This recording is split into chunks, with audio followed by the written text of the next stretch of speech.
Good afternoon. So this is the fifth video of Down South Outdoors. We're gonna talk about traditional rifles, traditional stuff versus newer stuff. Um, Starting out, yes, there are guns in here. Yes, they all are unloaded. Um, Nobody's above me, so if you see me holding a rifle up, it's in a safe direction. So let's kick it off. First thing, traditional versus non. This right here has changed my life. This is a Silencer Co. Hybrid 46. Turn that so you can't get my serial number. I don't guess that really matters. Suppressor use, especially in the U.S., is finally catching on like it is in Europe. Pause that. It's becoming more acceptable to hunt with a suppressor. And I mean, I understand back in the day, it makes them quieter, poachers, blah, blah, blah. To me, suppressor usage and hunting should go hand in hand. I love that thing. I've gotten second shots where I've pulled shots and, missed deer. I was able to get a second shot and actually harvest an animal, which is awesome. Shit's falling behind me. House is haunted. We're going to start it off with a traditional looking rifle. By no means really traditional. It's not wood stock. I guess it is blued. I don't know what kind of finish they put on it. It's crap. But Gary, get your act together on your finishes. So, this is my Bagheera B14 Ridge rifle. It's chambered in 30-06. It is empty. Got bottom base metal. It's based off of Remington 700. It's a good rifle, very accurate. Look, they even put a sticker on that that says it. Sub MOA guaranteed. Which is crap. Don't put Core-Loks through it and expect, sub MOA, because Core-Loks crap. We're going to touch on that a lot in this video. What I love about it is it came factory threaded, so, Silencer Co. muzzle brake, drop a suppressor on, screw it on, lock the ring, you're in business. What I love about these suppressors, especially modern suppressors, man, it's a 46 caliber can. So it'll work on anything 46 and below. I love that. I love that, Silencer Co. did that. Put that right there. Now back to traditional. So traditionally, wood stock, blued barrel, bolt action rifles is what everybody, daddy, granddaddy, they all toted them in the woods. Killed a lot of deer, man, and I'm not saying that they don't work. Proof's in the pudding. Between the, 30s up to, the 90s, there's a lot of records that still stand with dudes that walked out to the woods with a blued rifle with a wood stock and killed big deer. But it's not the 90s. It's 2020. Technology is way better. Bullet technology is way better. Now with this gun, I run these right here. That is a 180 grain Nosler ballistic tip, which is an old style bullet. Federal brass, CCI primer, Vitivori, N550 powder. With my load, which I'm not going to, give exact details.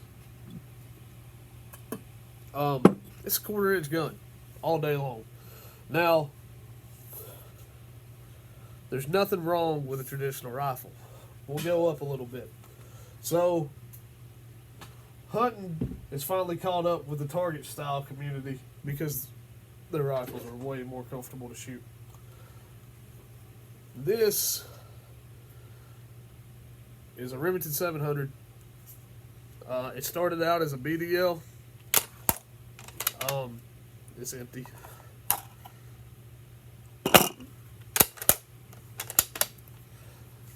It started out life as a BDL, and it kind of went from there. This was my first attempt at being a long-range shooter, which I found out there's way better calibers than .308 to do that with. But .308, man, a good multi-caliber, multitask caliber. Military uses it. Deer hunters have used it forever. Um, Target shooters used it, and then the 6.5 craze happened, which I'm not a fan of the 6.5 crate. I wasn't. I had one. As a matter of fact, I just sold the rifle this past weekend. But yeah, it's got a big, wide, flat base forend versus the round. It rides bags very well. It's got M-LOK on it. And the grip. This is what I'm talking about. This grip right here is so much better to put your hand on. It's got a damn thumb rest on it. Manipulate the bolt real easy. Hit your safety real easy. But yeah, I mean it's merging, out of the traditional into new age, which is fine. With that gun right there, again, I don't like core locks. I don't like soft lead bullets. Bam, you guessed it. 165 Nosler ballistic tip. If your gun doesn't shoot Nosler ballistic tips, your gun can't shoot. That's all there is to it. Because I ain't found a gun that bullet didn't shoot well with yet. All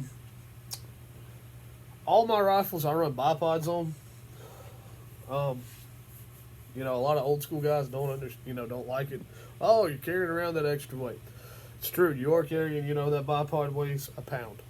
I understand. When you're out in the backcountry, you guys out west that go out there for weeks at a time, ounces equal pounds, man. I understand. You may not need it. You may just be able to use your bag. Me, I'm in the woods, maybe 10 hours a day, especially during hunting season. So, I like a bipod. Matter of fact, funny story about a bipod. Last year, when we were in Missouri, I was hunting at a buddy of ours' place up there. He had a stand set up about 50 yards off the edge of the field. It was kicking on 10 o'clock. I had to piss. I wasn't seeing anything. I was done aggravated. I said, you know what? I'm going to get down. So I got down out of the stand, walked 25 yards, and looked out into the field, which there's a hill, rolling hill out there in the middle of the field.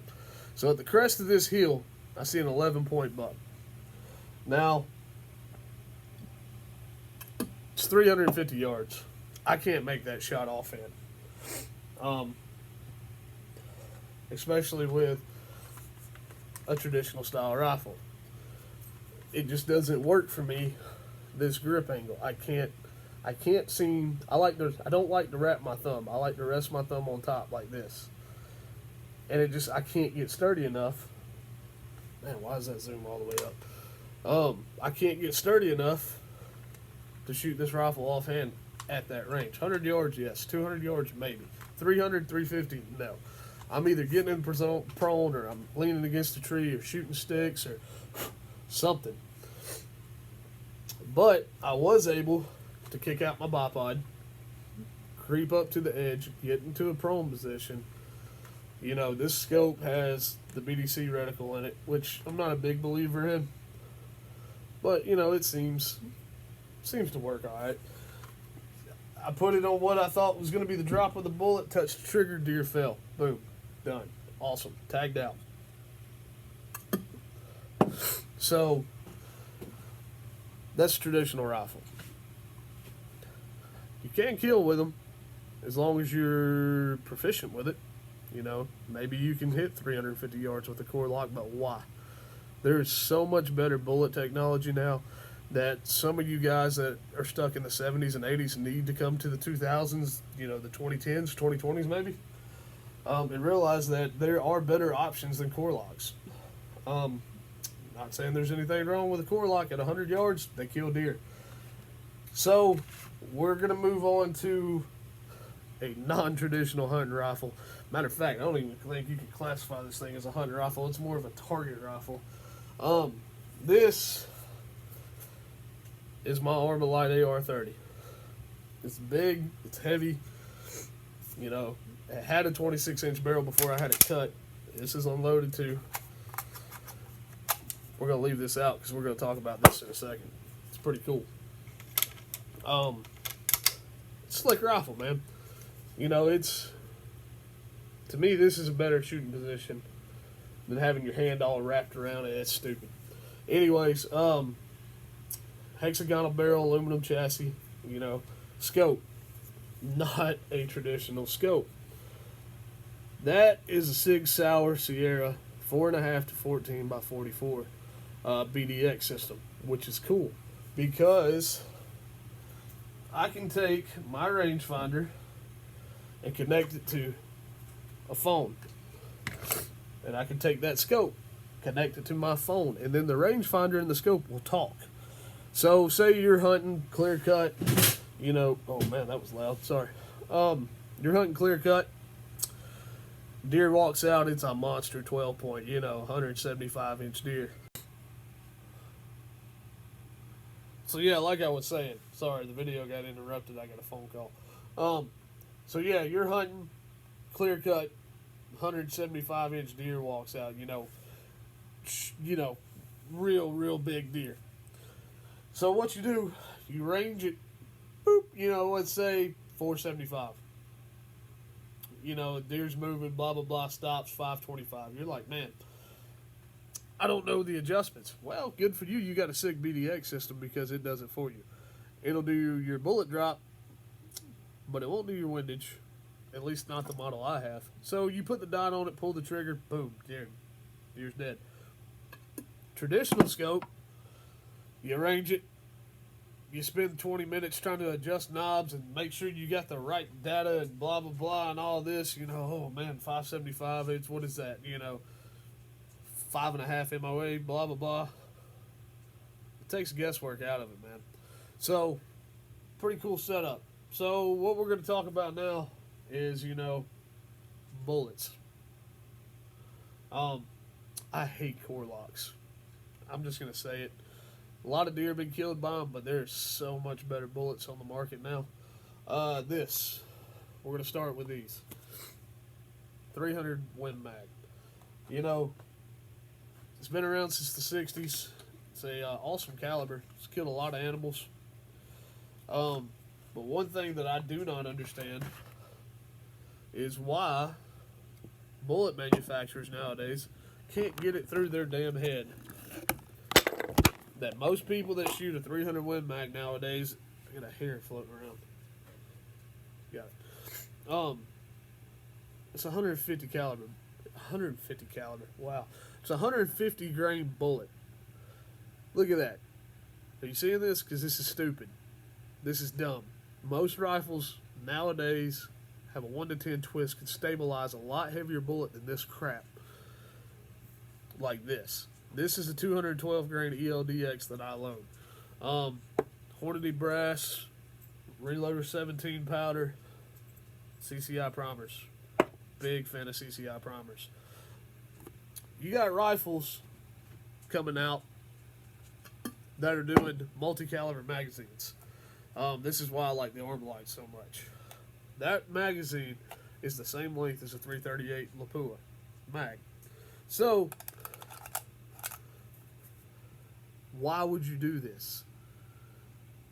I don't understand why bullet manufacturers, do this. You see all this right here? That means my rifle can hold a longer bullet. You know, most guys that don't reload, I understand. You know, you get the best you can get.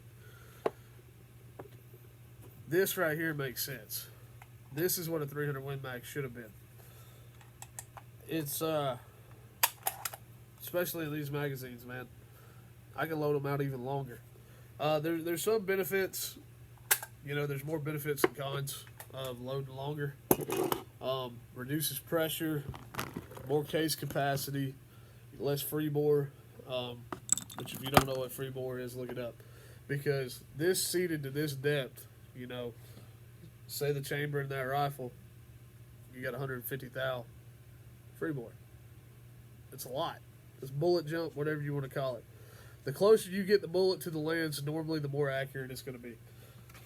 But yeah, I don't understand, you know, why people get hung up on core locks and all this other crap when there's so much better technology out there. Now these are kind of cool because they are smoking fast.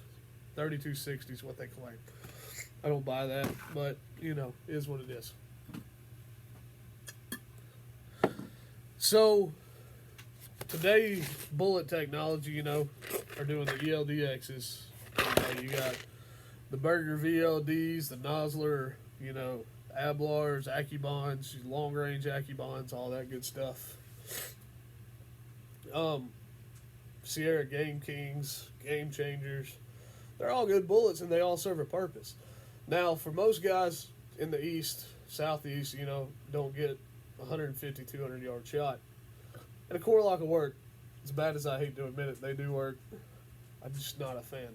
They're so much better. For instance, here you go. Here's a story for you. Last year, we had a buck running our property who was, for Georgia deer, he was huge. He's probably 165, 170 inch deer.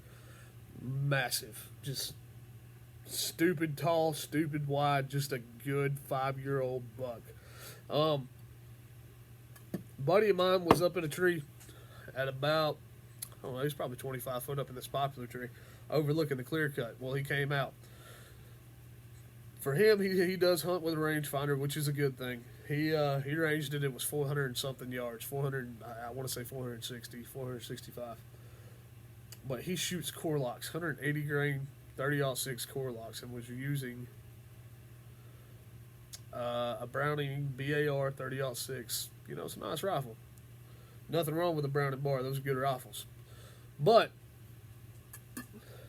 I'm sitting in the stand. I'm probably, I don't know, 800 yards from him.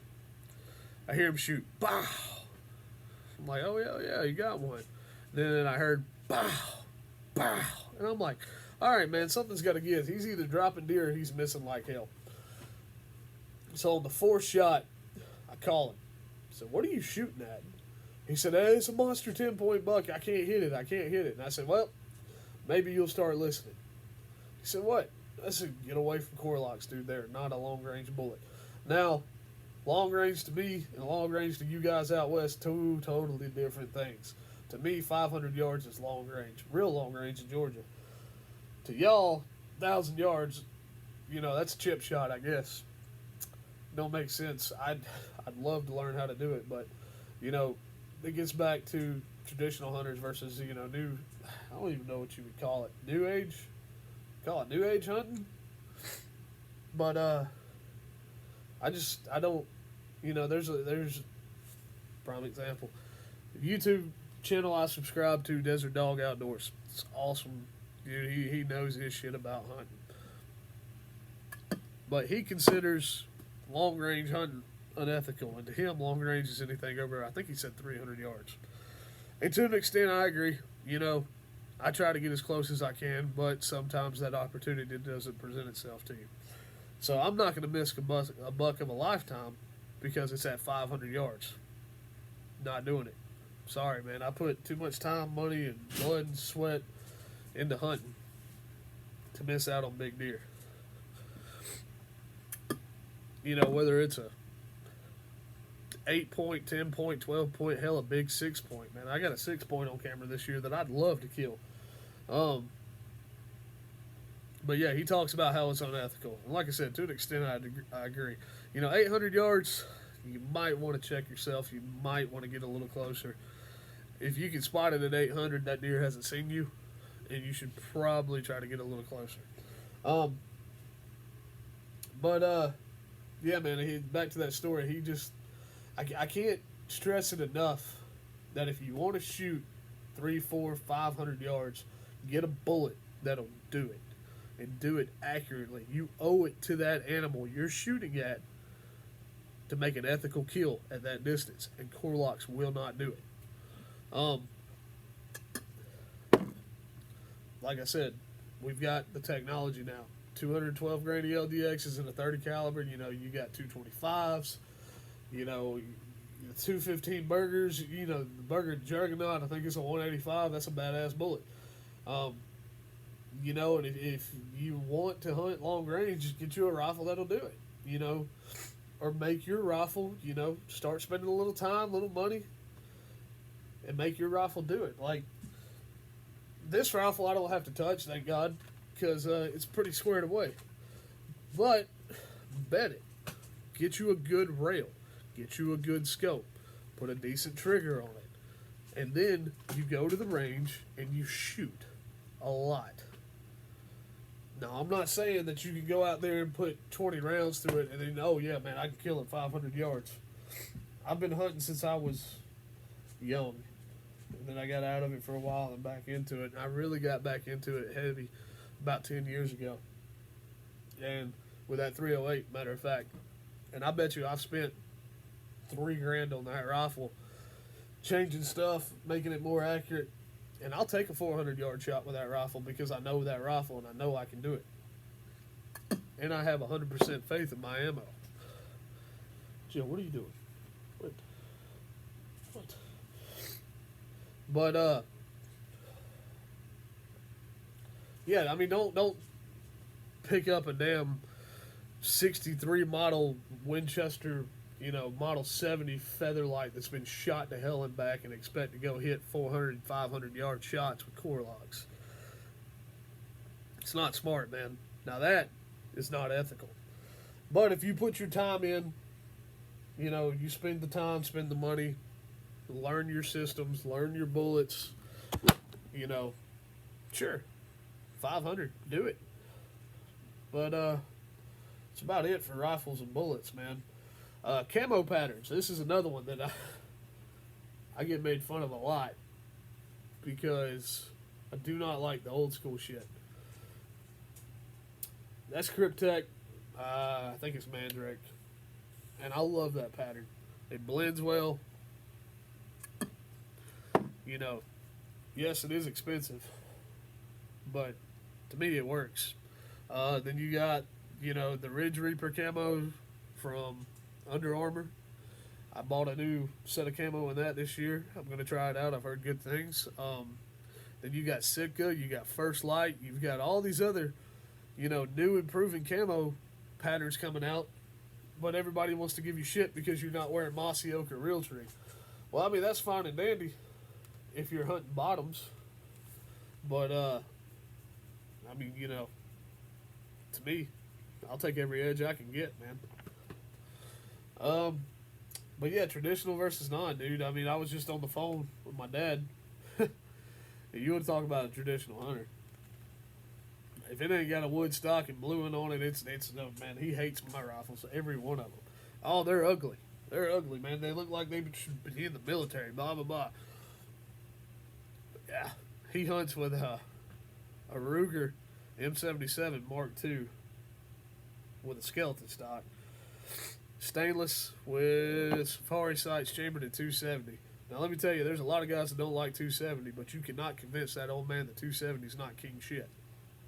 If you can't kill it with a 270, it doesn't need to be killed, is what he thinks. And it's funny as hell. I love the old man to death, and he has taught me more about hunting than any two people put together. But I can't get him off the 270.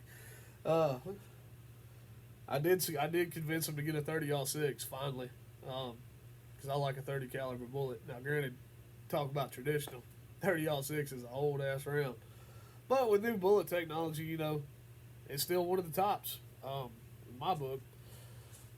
And see, I like a 270 too. I just don't like some of the bullets they're running. To me, I mean, thank God, thank you Nosler, 27 Nosler coming out, dude. Revive that shit. SIG 277 SIG Fury.